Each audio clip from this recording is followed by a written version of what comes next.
বিএনপির প্রার্থী মনোনয়ন নিয়ে আলোচনা করতে চট্টগ্রাম থেকে আমাদের সাথে যোগ দিচ্ছেন রাজনৈতিক বিশ্লেষক ডক্টর মাইমুল আহসান খান। ডক্টর মাইমুল আহসান খান, আপনাকে স্বাগত। প্রথমেই যে বিষয়টা আমি জানতে চাচ্ছি যে নির্বাচন প্রস্তুতির অন্যতম ধাপ প্রার্থী বাছাই। এগিয়ে বিএনপি 237 আসনের প্রাথমিক প্রার্থী তালিকা ঘোষণা করেছে দলটি। এই পদক্ষেপ বিএনপিকে কি কি সুবিধা দিতে পারে? বিএনপি নেতাদের তো সুবিধা এখন পর্যন্ত অনেক, কিন্তু এই সুবিধা তারা নিজেরা অন্তর্দ্বন্দ্ব এবং মারামারি করে নষ্ট করে ফেলবে বলেই মনে হচ্ছে।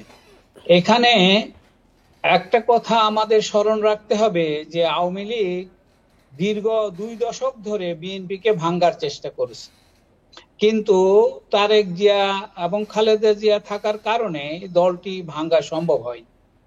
কিন্তু বিপ্লবের পরে যে ব্যাপারটি দেখা গেল সেটা হচ্ছে যে আওয়ামী লীগ নেতাদের সাথে গোপনে সখ্যতার ক্ষেত্রে বিএনপির সঙ্গে কেউ পাল্লা দিতে পারল না, চাঁদাবাজির ক্ষেত্রেও কেউ পাল্লা দিতে পারল না, এবং মানুষ নিজেদের দলের মানুষ হত্যা করার ক্ষেত্রেও তারা চ্যাম্পিয়ন হয়েছে।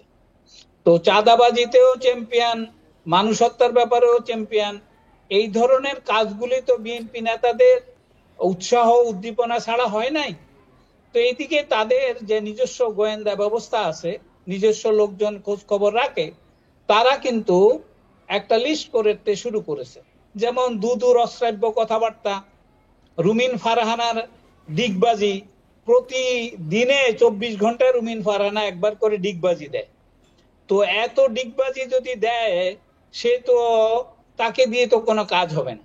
তারপরেও তো বলা মুশকিল পরবর্তী সময়ে কোন আসনে তাকে জিতিয়ে আনা হবে কিনা, বা সংরক্ষিত আসনে তাকে জিতিয়ে আনা হবে কিনা। বিষয়টি হচ্ছে আসলে দেশ নিয়ে কারো ভাবনা নাই, বিপ্লব নিয়ে কারো ভাবনা নাই।